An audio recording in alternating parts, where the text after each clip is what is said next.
Yo, what up? We're back with the Pop Culture Pod. We got Juan here and Hunter.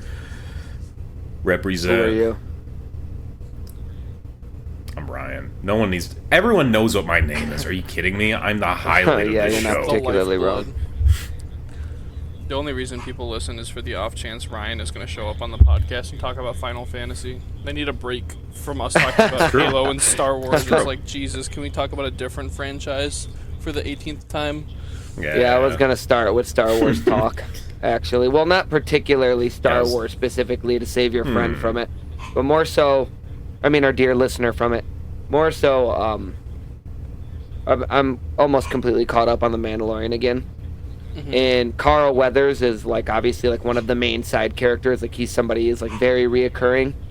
And I just got really sad earlier that he's dead. And I was, bummed out when he died last year. But I don't know. It's just something super shitty because, I grew up watching the fucking Rocky movies. I haven't seen Predator in probably 20 years, but I don't know, dude. He's such an incredible actor, and it's so shitty. It's just every actor I realistically very, very much like. They're all kind of really old. Not a whole lot of younger actors I like. So, shitty to think about. It's not too long before every single one of my favorite actors is gone. Yeah. It is also tough watching a lot of, the actors that you really like in your youth get really old. Yeah. Yeah, and this guy looked amazing for being, 80 years old. Even in the show. Obviously, I know they probably dyed his fro a little bit, but, it was, still almost, pitch black. And he looked so good for being his age, and then he just passes away right after the last season of Mandalorian comes out. And it's what a fucking bummer, dude. The ceaseless march of time is a real fucking bummer. Yeah, and that's the thing that I think is, super annoying about it. Real. I'm not particularly scared to die. I don't ever really worry about it. I'm not, we come from the dust and we return to it. It doesn't matter to me, really. But it's the people I care about dying. That sucks.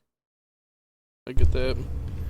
Yeah, absolutely. But, I think it's also just, depressing, just, watching some of, actors that, you've, grown up with, just watching them, get older. About to say, it's, majority of, comedian people that we grew up with, Jack Black, Will Arnett, Will Ferrell. They're pretty old now. Yeah, for real. Let's be honest. They have gray hair. Yeah, so it's odd watching them, and then especially actors passing, stuff like that. I can't think of any that have hit me pretty hard recently that come to mind, but this is actually one of the main reasons. I think I might have talked about this on the podcast, but this is a lot of the reason why I don't listen to a whole lot of rap anymore. Is I was sick of getting being super, super tied into this rapper that I really, really like. Really like all of his music, in certain examples, even Young Dolph and stuff he did for his community. It's really inspiring, all this. And then they just get murdered. And it's just well, I'm sick of going through that over and over again. Or some rappers that I like, they just go to jail and they might never come back, and it's just well, okay, they're just gone, and I'm never gonna be able to listen to their music. Never get new music or anything like that. It's just super annoying that happens. I don't know. I'm also in a bad mood because I hate my job so much. I'm sorry, man. I bitched about that last time we were on the podcast, but in a worse quality mic. Yeah, you sound amazing. I'm actually using the microphone I am supposed to use. Thank you, Audacity. The work-life balance is one of those things that's extremely hard to balance, and I really can't say anything right now because I'm literally about to go back to work after we're done with this. Booty. But I actually want to go back. Well, I want to. I'm doing this because I can, not because I have to. It'll just it'll make my week a lot easier, and I believe I talked about it in the last podcast, but I enjoy a lot more of what I'm doing now. it's a lot more enjoyable to like actually code instead of playing the politics of business. Yeah, I definitely get that. Yeah, so like I'm doing what I intended that I wanted to do. You know what I mean? Like when I went to college, which is I wanted to code. Right. So, I mean, it's one of the hardest things, and this isn't really pop or culture, so we can cut this if we want. But I mean, it's work-life balance is one of those things that I think every single person struggles with. It is a very hard thing to, get flustered at work and then leave that frustration at work. Coming home and then realizing like that home, not to carry that anger. I would say Sorry, go ahead. I was just gonna say, I think that does have to do with pop culture, to be honest with you, because I think there's a lot in the media cycle and a lot of shows and a lot of, like even artists who make your favorite pop culture deal with that. I think it's just a very real part of life in general, and I think that we live in a world where work-life balance it's a big buzzword, but it's harder than it ever has been because so many people have to work longer hours to make ends meet. Yeah, and I was gonna say, I'm like, it's also like the level of how connected we are to one another, right? For example, if I want to get a hold of you, I get to send you a text, and then if you see it, I get a hold of you. Back in the day, it wasn't as easy as that. You know what I mean? It was very easy, it's like okay, I'm gonna go to work, and then I'm gonna go home, and then no one's gonna contact me from work unless they call my home phone, which at that point it'd be an emergency. Like, I can just have my boss message me on Teams whenever she wants, and then it'll ping my phone if I don't have like my notifications muted. Like I've had so many times, like over like the weekend, I will usually keep my notifications on just in case like there's like a 911 emergency like application is on fire, if that makes sense. The way my job works, just real quick explanation, is I am a code developer, and basically I am basically on call for like if our application is not working, I need to hop on and resolve it so that agents within the morning are not having an issue. So like I have very flexible hours in what I can work, but it is also like a unspoken thing of like that, hey, if you get a message saying like, hey, your code isn't working and this is going to affect agents when they log in tomorrow, it is expected like, hey, you gotta stay on until this is done. So, but going back to my job, it's really hard to leave your work behind, especially when like a lot of times like it's really easy, like for me, like the logins, like my email or to like see Teams. I can't imagine, like for people, like who have like parasocial, like bosses and stuff like that message them all the time. Like, it's extremely hard to leave work at work now because you also have a phone that's, technically pairing you to work majority of the time. I don't have a particular problem leaving frustration at work. Yeah. Like, that's just how I am. If I'm not getting paid, I don't give a flying fuck about it, and I don't give a flying fuck about anybody I work with if I'm not getting paid. Like, a lot of that stuff, it just doesn't really mean anything to me because, honestly, all of that stuff's subjective. Everything that's on fire is just, it's only important to my boss. It's not important to me at all. If I'm getting paid, I will try my hardest. But, like, you were talking about the work-life balance, and this is what was really pissing me off today. Well, two things. First, my box truck finally got fixed. So it's like a big box truck semi. Finally got fixed. I drive it to my first run, and then it blows up. And exactly what was going on before continued again, and also it was pouring oil out of it. So I had to have that towed again, which is fine because my Mac has way better air conditioning, and it's toasty. Yeah. Okay, good girl time. It's way more toasty this week. So it's like I want that AC. But that happened, and then I get sent to Ohio. And obviously the gigantic crazy storms happened today, earlier in the day. So it's like I'm driving 110 miles one way, and it's raining so hard I can't even see 5 feet in front of my truck. So I'm going 30 miles an hour. So a 3-hour drive turned into, I don't know, 5 hours. It was miserable. whatever. I get paid by the hour. It's not really a race. I don't ever go over the speed limit anyways when I'm at work because, I'm getting paid. But my big thing is, like, with the work-life balance is I work out 5 to 6 days a week. I think I brought that up. If I haven't, then people who didn't know, now you guys know. I work out 5 to 6 days a week. I bodybuild multiple, obviously all those days. So I work out really hard and then, an hour and a half, 2 hours a day. So it's like when I'm at work for 10 straight hours, 11 straight hours, and then I'm super hyped about the gym all day because I'm one of the people that actually likes going. By the time I get home, it's like, by the time I get off work and I get to the gym, I have no more energy and it's just like kills it. Like, I would be in so much better shape if I did not work.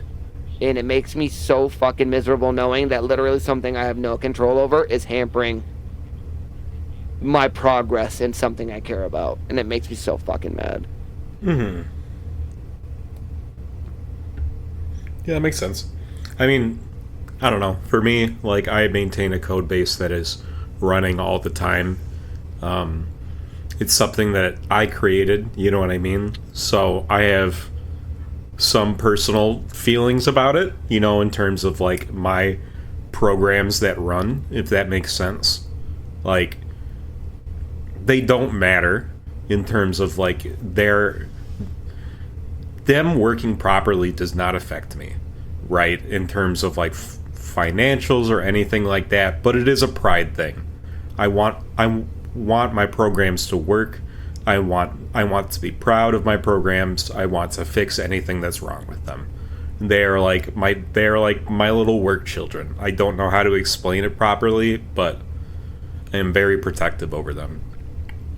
So, I guess that's also part of it. No, I get that. I mean, when I was a farmer, and I didn't work, however many hours I work now, it was just like 8-9 hour shifts. I mean, I cared a lot more because it's like I was taking pride in what I was doing.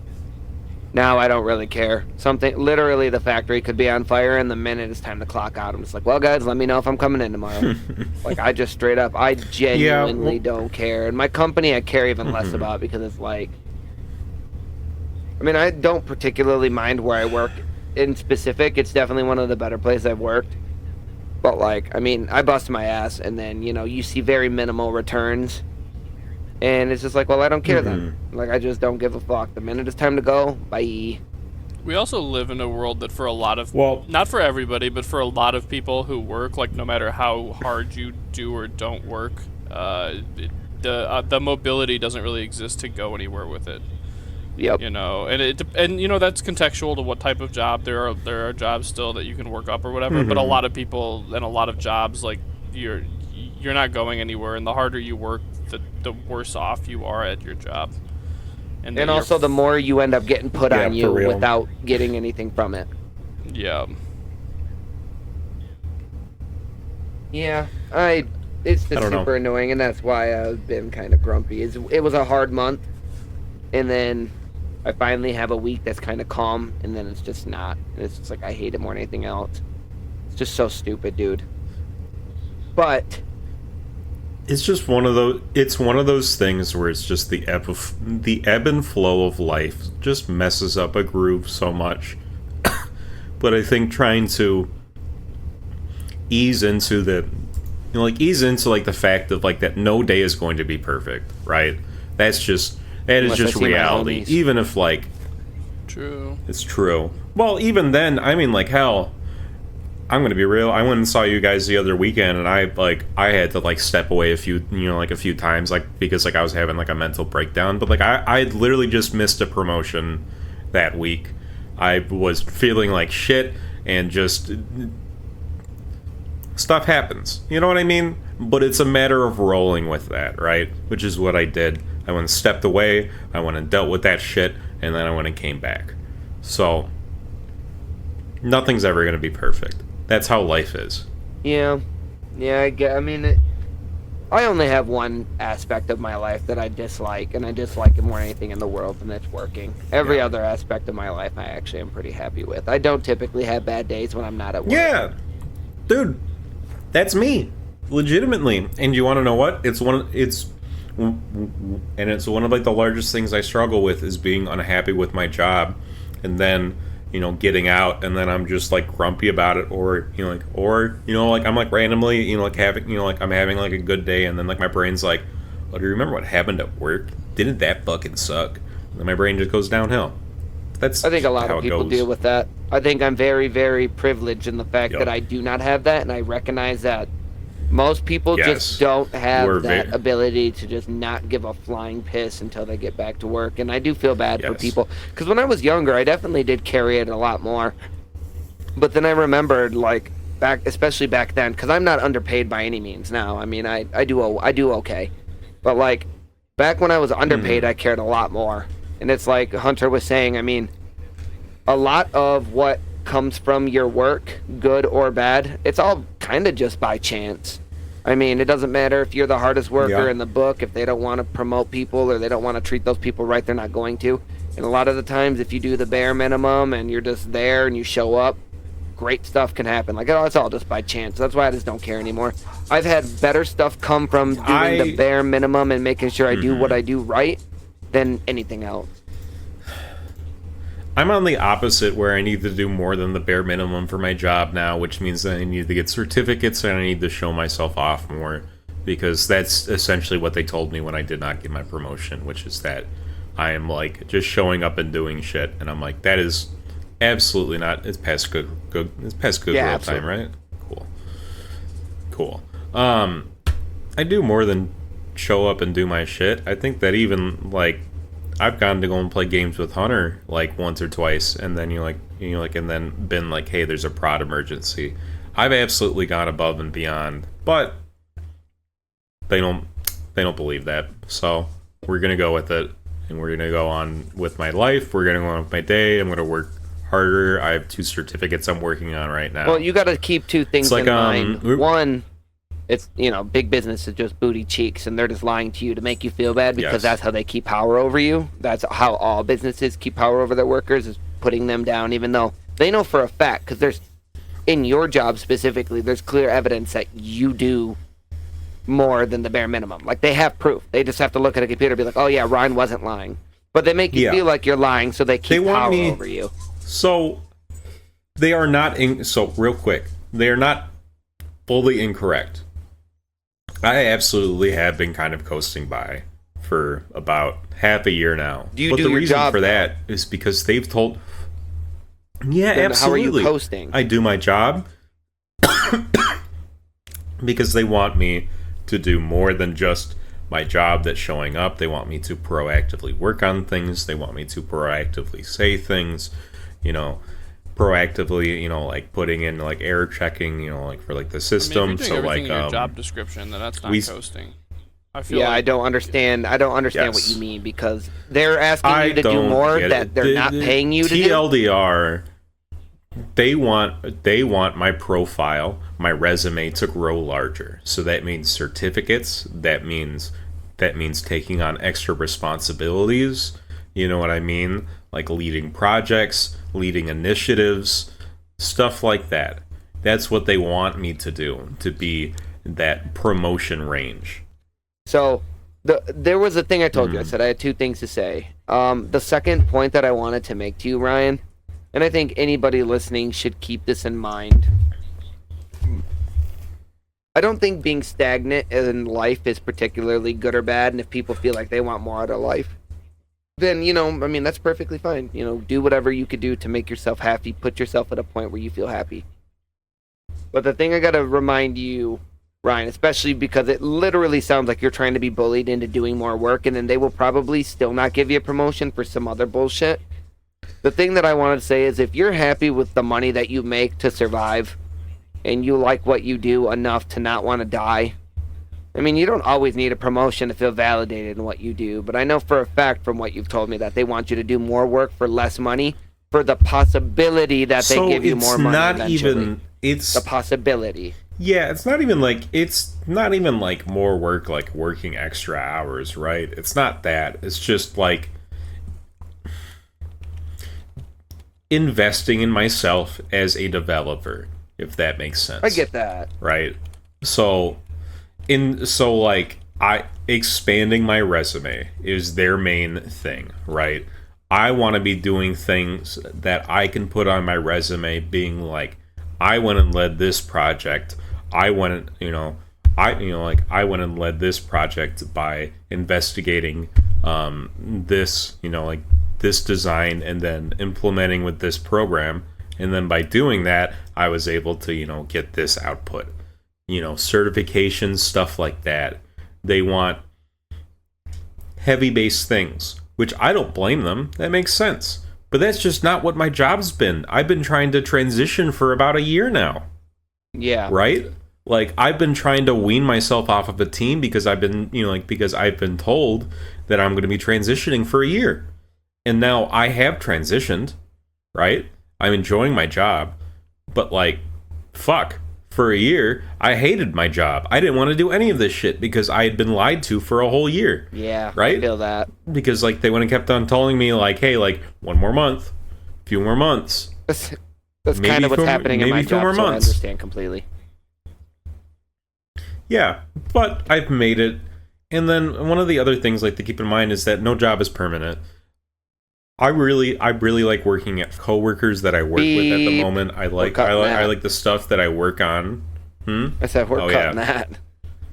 Yeah, you can cut out the word. I think I've already sent the insert job here thing. Yeah.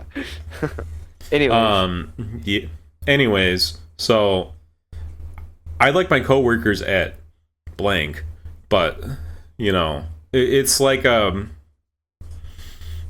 not going to stay there forever. And it definitely, where I'm at in my job, I cannot coast anymore. That's fair. There's no way to.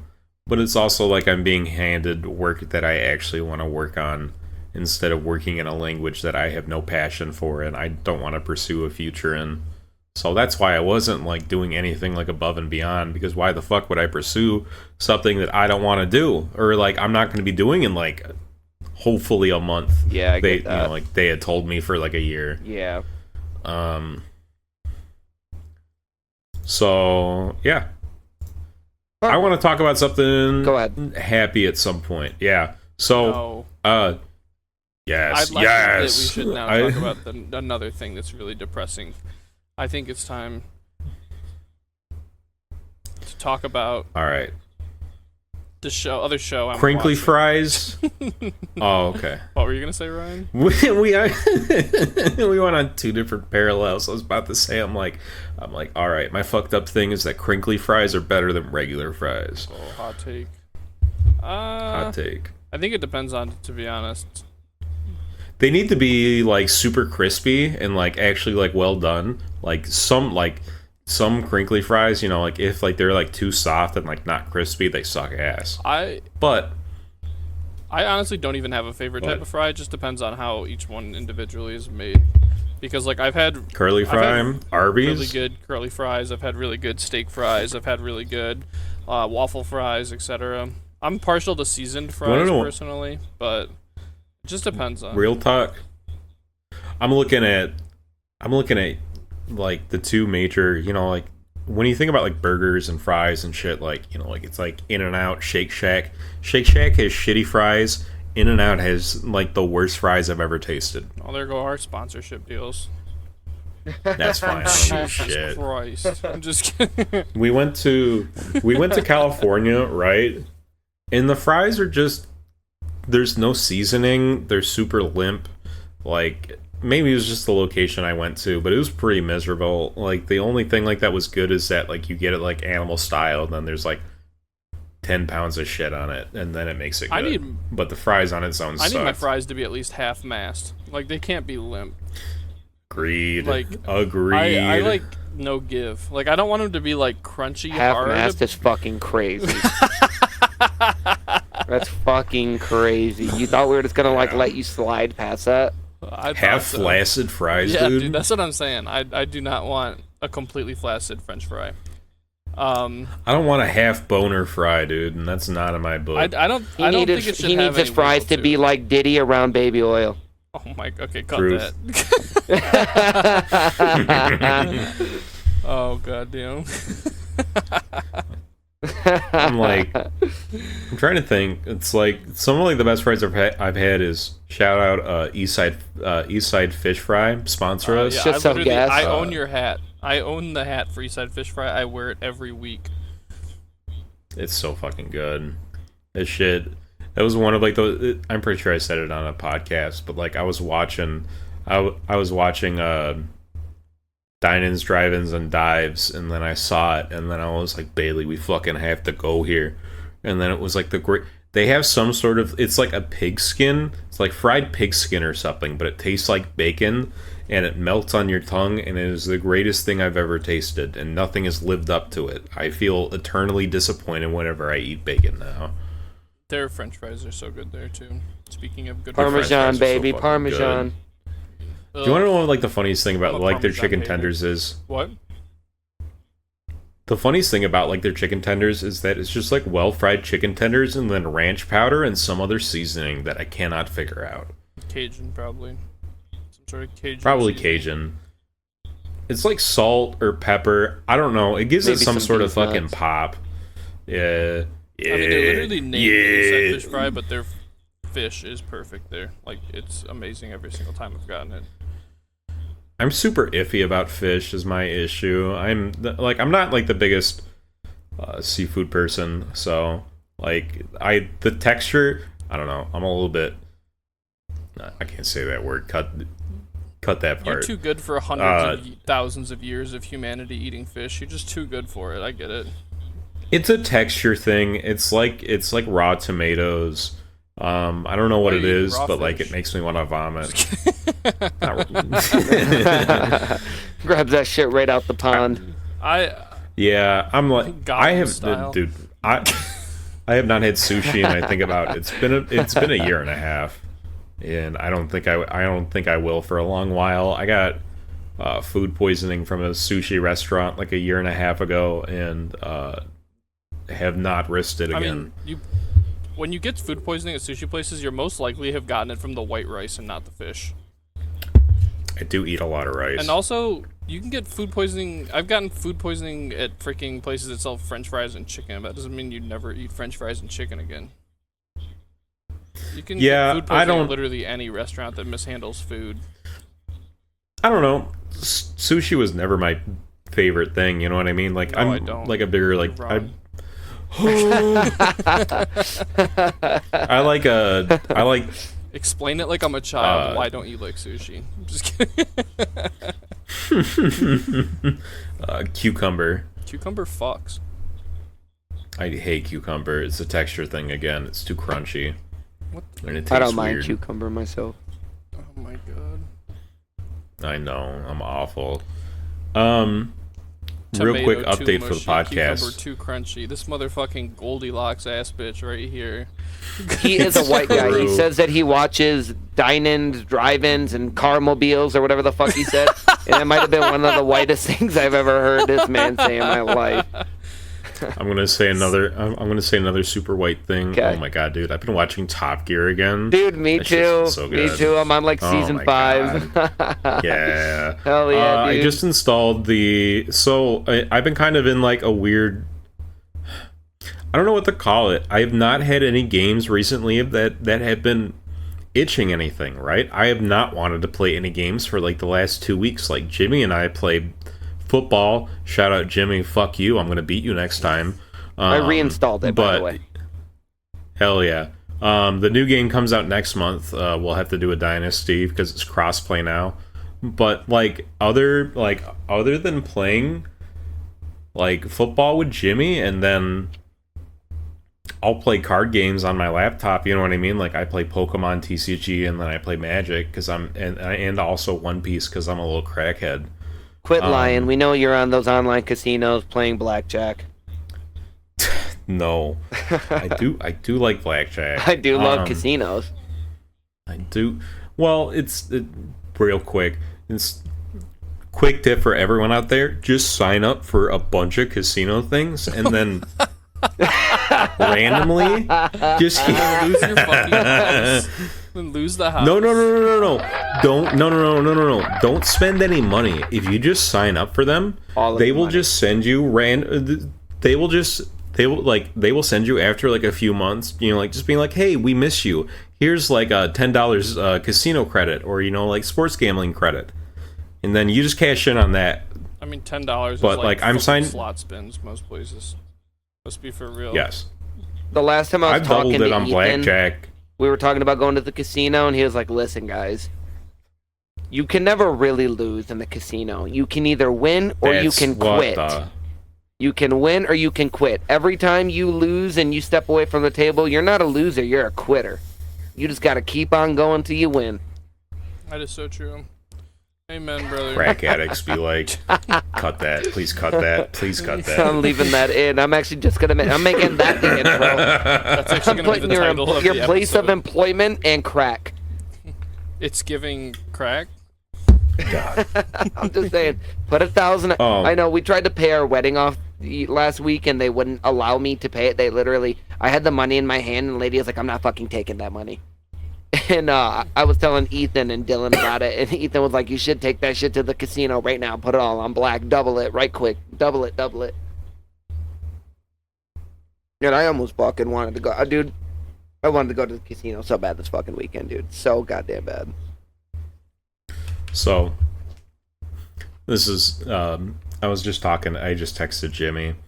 I have a game that pretty sure I've talked about. Do you ever have a game that you want someone to play, but they look at it and they're just like, no, it's not my type of game. I don't know how to describe it, right? It's a game that I want people to play because I think that everyone will love it, even if it's not their style of game. But people look at it and they're like, no, I don't want to play that style of game. Was this Final Fantasy? It is not Final Fantasy. What is it? Disco Elysium. I just bought Jimmy Disco Elysium yesterday for his birthday because he was asking for a game to play, and I sent him $12 and he bought it on his Xbox and he's installing it right now. Disco Elysium is one of the most unique narrative experiences that I've gone through, and I wanted to bring up Disco Elysium like in terms of like a medium of like storytelling, because like KCD2 just had one of the coolest things that I've seen come out of a video game, which is that they have a theatrical cut. I've never seen that. Correct me if I'm wrong, but I can't think of like anything that's had a theatrical cut for a video game. Like, I want to watch Metal Gear Solid 4, you know, on YouTube. That's essentially like a theatrical cut, but like it's not cut to be it, you know, but it's not cut up properly to be like that. It sounds like they're adding in a few pieces to, you know, fill gaps and stuff like that so that it's a full movie. I feel like that would be a very long movie because the first game alone, it's like half of it's just talking. But it's just KCD2 that they're doing. Yeah. Yeah. Which is, again, in terms of like narrative storytelling, it's fantastic. Like, it is absolutely beautiful as to like what they've done. You know, KCD1, they went and came from nothing, and then KCD2 went and came out of nowhere, and then they've absolutely proven themselves. And then also, again, narratively, in terms of like milestones in video games, it really does prove that video games are not just a entertainment source like Call of Duty, Fortnite, you know, where it's just entertainment, but it also is a artistic output. So, well, I feel like most think it's really open world fascinating. games kind of are, to be honest. This one just happens to be a very, very, very well done one. But I mean, you got to think every single open world game, that is the point. It just typically doesn't hit the mark. Well, I mean, you could probably do a theatrical cut of Red Dead Redemption 2 or like any of like the GTA games. They play out like a movie, do they not? Yeah. But like you play the action sequence. Right, definitely. That's what... Yeah. So like Disco Elysium I'm talking about, because Disco Elysium is essentially, it is a choose your own adventure where you define your character based on the things that you say, and you are encouraged to be outrageous and to be the type of character that you would, you know, like that you would want to be. So I don't want to say too much about Disco Elysium because it's one of those experiences where you just need to play it. I would gift it to the both of you if I could. Well, you could. You just hate us. Sure, I'm just joking. He's definitely showing favoritism. He was like, Jimmy, I'll get it for you. Everybody else, fuck you, but you can hear about it. Yeah, my two other best buddies, they can actually drown. I don't really care. No, I got too many other games to play. Actually, okay, so since we're talking about games, here's something that I was also thinking about earlier. Let me start with the fact that me and Jess have been grinding Halo for the last few weeks. And then when I'm not playing Halo with Jess, I might hop on shitty booty cheeks ass Elden Ring Night Rain with Ethan. And I realized that, because I finished Star Wars Battlefront campaign over the weekend, incredible. It's probably the best first-person shooter campaign I've ever played. But I haven't really played a game that I've wanted to just sit down and play in a few weeks. Like, it's been quite a while since I've just sat down and actually tried to play something. But I think I'm going to try to finish Oblivion. And then, I have not... What is it? I remember. I want to play Assassin's Creed Black Flag, because it's the only good Assassin's Creed game. The rest are all booty cheeks. But the other thing is Mass Effect 2 and Mass Effect 3 are some of my all-time favorite games, and I've never finished Mass Effect 1. So I was thinking I might actually go through and play the entire trilogy. And the reason why I bring this up is because I was like, when I get home, I'm going to get the Mafia collection. It's on sale on Xbox right now for like $9. You can get all 3 Mafias with all the DLCs for all the games. And then I'm thinking, I was like, I literally have an entire notepad list on my iPhone that I have not basically gotten through at all. And that's my thing that I'm going to do this summer. I'm going to try to knock out a shit ton of those games, and then I might look towards buying another game. Like you were talking about the new college football. I'm probably not going to buy it. I'm probably not going to buy $70 on that during the summertime. Maybe, in the fall or whatever. But, like, the new one looks great, plays good. I'll play that with you guys when you guys have it downloaded. But, like, other than the new Tony Hawk, I just don't plan on buying anything. I mean, probably same in terms of games recently. Like, I have a bunch of stuff that, like, I need to go back and finish. Like, I'm going back and playing Shin Megami Tensei 5 on my Steam Deck right now. But that's a very slow burn game. It's a very difficult, grindy, like, turn-based RPG game. I'm not going to get into because no one wants to hear about it. But, yeah, I'm kind of slow burning through that, like playing maybe like 10 or 20 minutes like a day. But other than that, I've just been mainly doing just card game stuff recently. Like that's been like my main priority. That's fair. I get it. Yeah, I don't know, dude. I just feel like there's a lot of games out there, especially a lot that I own that I've never actually finished, and I always just go back and play the same games over and over, or I buy a new game that I don't even particularly like. Night Rain. So it's like, no, I'm going to take some time, and I'm going to go through the list that I have, and I know that that'll be better for me if I do that. But I wanted to answer some questions, so have you guys any questions on any of the recent podcasts that we can talk about? Because it's been a few weeks since we've done that. Let me pop up our YouTube. Do you have any in mind right now when I'm looking? Yeah, I have one. I do have one. Okay, I'll let Ryan go first. So Farah commented on our last podcast that Hunter put up at threats from his friend and one of our dear listeners. True. So Farah says she's got 5 million questions. And here's the first one, and it's just random. So if you guys will indulge us. Do you guys think pancakes and waffles are the same thing? No. I do. No. They're made from the same batter. Crispier. They're just a different shape. No. Different you're shape. wrong. One's crispier than the other. Waffles are more crispy, and then pancakes are fluffier. Are waffle fries and regular fries the same thing? No. They're made from the same thing. Yeah, but a lot of things are made from the same thing, but end differently. I think they have a different taste in terms of how the potato cooks. You guys are smoking penis. Would you have a pancake cone? No, they're waffle cones. I would actually probably do that because I'm a fat pig. I'm a fat fucking pig, dude. You know I would. For the sake of me being right, say no right now real quick. Just no, I will absolutely not. I refuse. No, I probably would.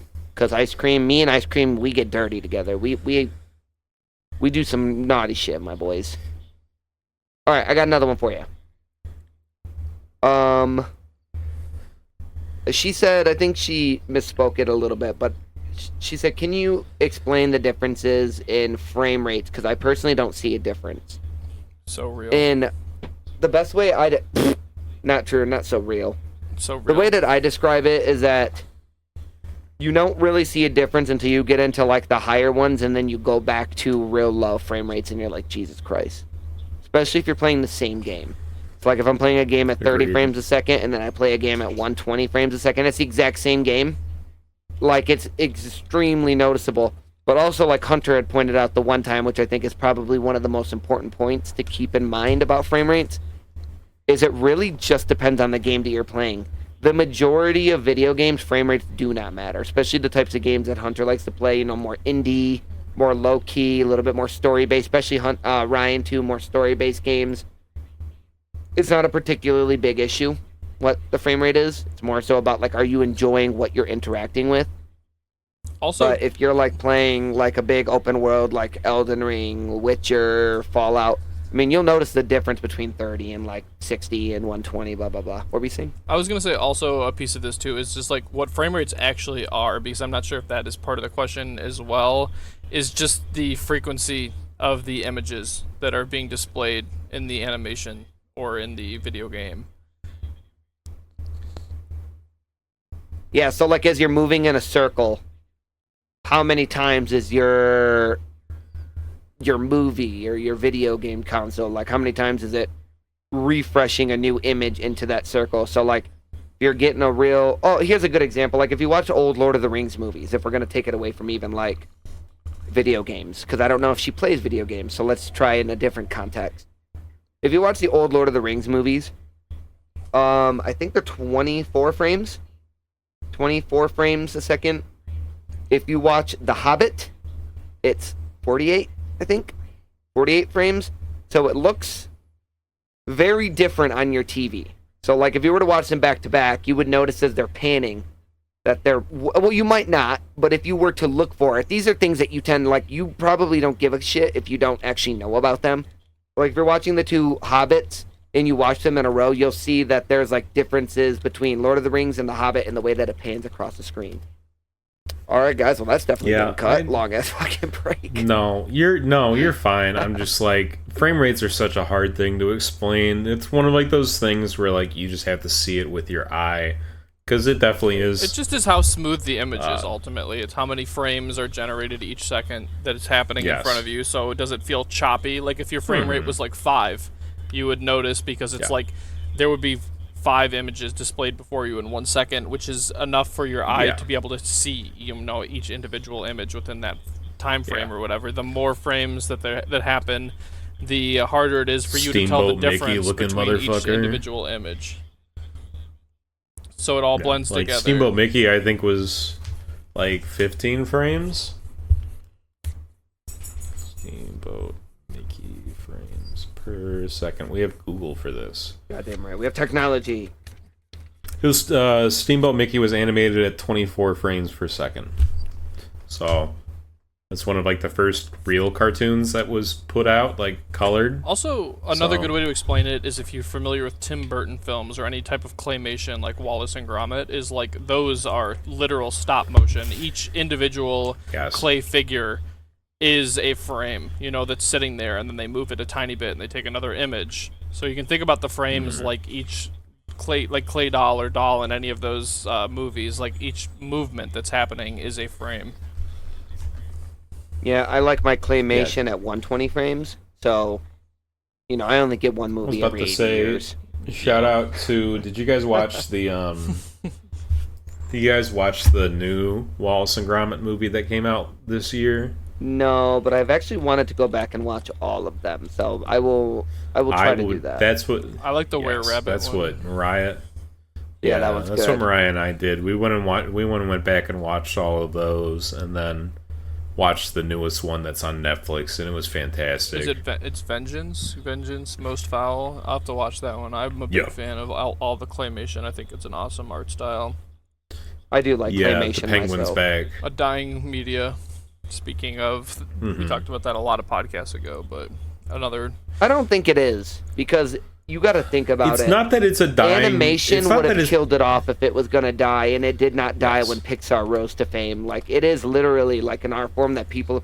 We're literally talking about it in 2025, and Ryan just went It's and a seen new hard one. art form. It's a hard art form for a lot of companies to justify because of the manpower and then also like the time, right? They do hate so people. like well, it's not even like about like hating people. It's just about like the amount of money that you have to pay people to go and do like a whole setup, right? And then like the whole setup is literally just moving a clay doll and taking a picture and then running it back and seeing if it looks right. And then like let's say that like you have like 5 people that are on, right? And then like they're all paid like about like $40-$50 an hour, right? If they're working 3 hours, how much money is Well, that? you also can't use AI at all. With claymation is another big difference. Bingo. And on Another top of reason that, why I love it so much. CGI is significantly cheaper. And like you're saying, there's less manpower Yeah. and everything. But I say it's dying in that there's literally less claymation animations Oh, yeah. Yeah. as time progresses. It is Oh, yeah, decreasing, and because it it's probably hard. eventually will be mostly gone. You know, we Yeah. have there's billions of people. It's There's a a lot. lot of film studios. It's not going to ever fully go away, but it has been decreasing. It's already peaked, a long time ago in popularity, and it is now Yeah. decreasing, and it is prohibitively Yeah. expensive. Yes.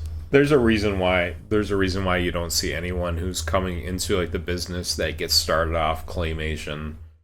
You know, and 'Cause they're cowards. let me bingo. Well, let me rephrase that. It's more or less like experienced people that are, like that like are already in the industry that are they don't want to take the risk on it. Like I said, it's a lot of money. It's a lot easier just to draw something. You can just pay an animation studio. I can't see how there's any risk to anything where kids will spend, make their parents spend unlimited money to see it multiple times. I feel like kids' movies are the safest bet in the entire world. Well, also, you just have to, again, I've talked about this before, but just the nature of having a wider audience, because kids' movies are seen by all ages, whereas a rated R movie is only seen by a select demographic of over a certain age. So just Yeah. having a wider demographic means it's a lot easier for your movie to be popular. Yeah, I think that's why it's like, I just think it looks cool. Like Chicken Run and all that shit. Like, I just really like the way that it looks. Yeah. But like, Agreed. I think it's a passion project, so people who are making any sort of art that is more time consuming than just a piece of shit computer doing bullshit. I think it's a passion project. You have to have a lot of passion for being an artist to do something that's going to take significantly more effort to actually make the thing that you want. But I genuinely think that money isn't the biggest problem behind it, because like I said, like you guys are saying, like when the demographics just wider, specifically kids, because kids can watch the same movie over and over again for years on end. I mean, even a bad kids movie, which a lot of them are, still make millions of dollars, hundreds of millions of dollars. It's just like the people who are going to make stuff like that, I mean, they have to have the passion to actually put the time into it. I don't think money is ever the concern with that sort of thing. I think it definitely is when you have studios who are pushing their bottom line. I mean, money is a constant problem in video games, even when they're passion projects too. Yes. It's Can I- constantly oh, an that's issue a- that's weighing on game designers is funding. Like, funding is one of the biggest issues with how long are you allowed to develop a game, because at a certain point, the company is bleeding out money. And, even if ultimately you're going to end up with a better game, a lot of companies will not stand for that. And a lot of the people who are funding games and are funding these movies and funding media in general are huge companies who want to see a huge return on their profit. Yeah, that's fair. Yes. So that's a perfect thing. I've been listening to this book. It's Blood, Sweat, and Pixels. I've sent it to you guys like 3 times. I need you guys to listen to at least 1 or 2 chapters of it. And I can send you guys specific chapters that I think that you would like. For example, like Hunter, they have a interview with the guy who made Stardew. And he essentially goes over, like, from start to finish his development and the struggles of actually being a game developer. For you, Juan, There's Dragon Age Inquisition, and they go over Dragon Age Origin. They go over Dragon Age 2 and how much of a shit show it was and why it was a shit show. And then they go over all of the struggles that they went through in terms of publishers, stuff like that. They have stuff on Pillars of Eternity, which was a Kickstarter campaign. So we're talking about funding from publishers. For a lot of game designers, you don't want that publisher. They restrict you so hard in terms of because if you want to make a game, you have to go to them and then they greenlight it. There's also an episode on Halo Wars, Juan, in there where they're going over why they made Halo Wars and some of the shit that they had to go through in terms of going through Microsoft as a publisher. They also had it. I could keep going on. It is a fantastic audiobook that I think that you guys should at least listen to one chapter on, because we talk about the struggles of game developers and shareholders, stuff like that. This is a perfect insight because this is literally just interviews with the developers who had to go through this shit. I'm definitely interested in checking that out. That's something I'll have to. I haven't been super hardcore into books recently. I don't know why. I've just kind of been daydreaming at work. But I will try to make that up on my list. I gotta do some Doom though. I'm almost done with my next book and then I'm going for Doom. Yes. All I ask is just listen to one chapter. I think it's very insightful. I think it's a fantastic book. I think the way that they have their chapters laid out has been great. So I've been listening to that audiobook a ton. This is a great segue because the game that I recently got that I want to talk about is the new Dune game. I actually got it this week. Oh, you also got Dune? Yeah, I got Dune. Fuck. I don't have the time. Yeah, you caught me, bro. I'm Dune your mom. Oh! I'm leaving. Heck, Okay, so far the game. Did he leave? Yeah, he left a call. So I've only played a handful of hours because my Wi-Fi was out yesterday, on Monday, as you guys know, which is awesome. It was yesterday, Tuesday.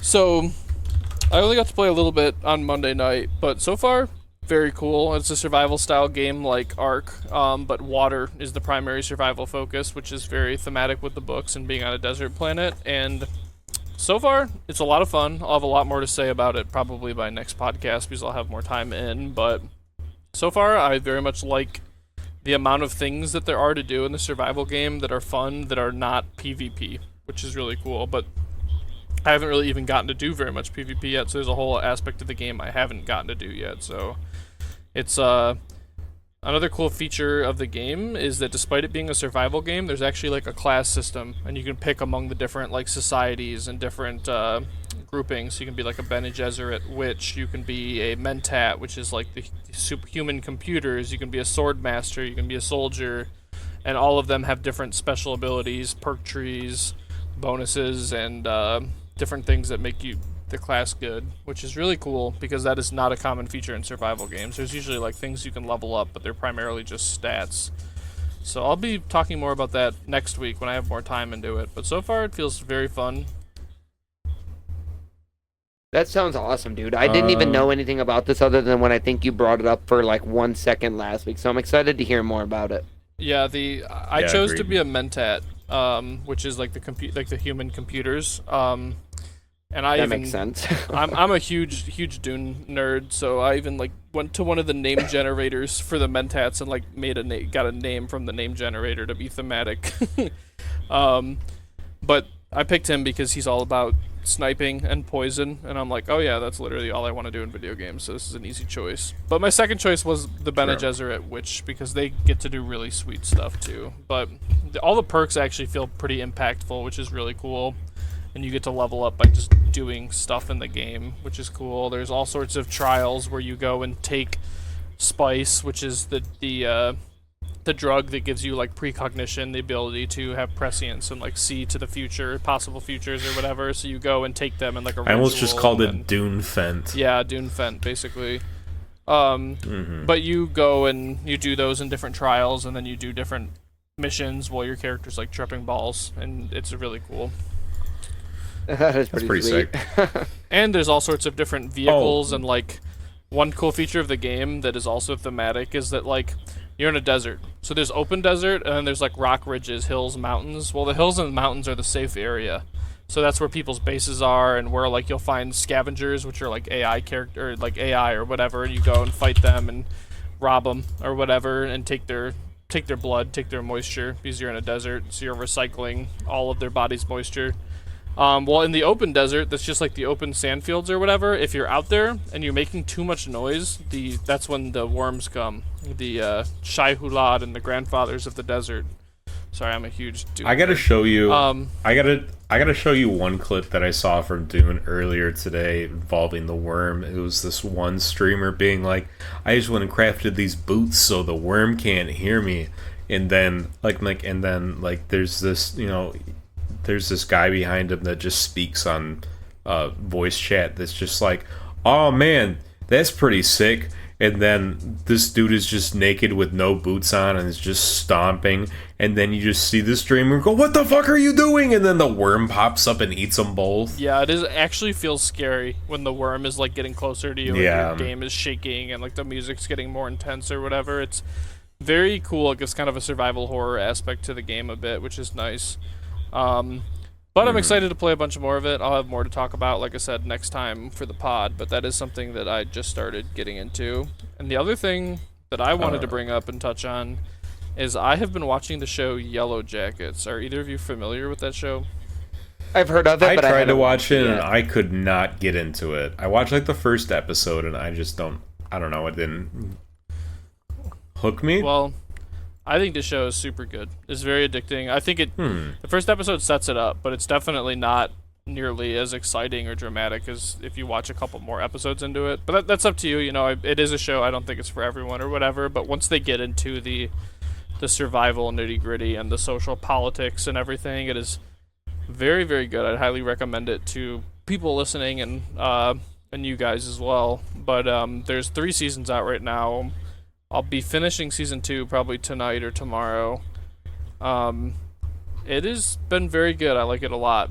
Speaking of the survival genre, and to those who are not familiar, it's about a very good soccer team, high school soccer team, and their plane, when they're going to nationals, crashes in Canada in the wilderness, and there is no rescue that comes for them.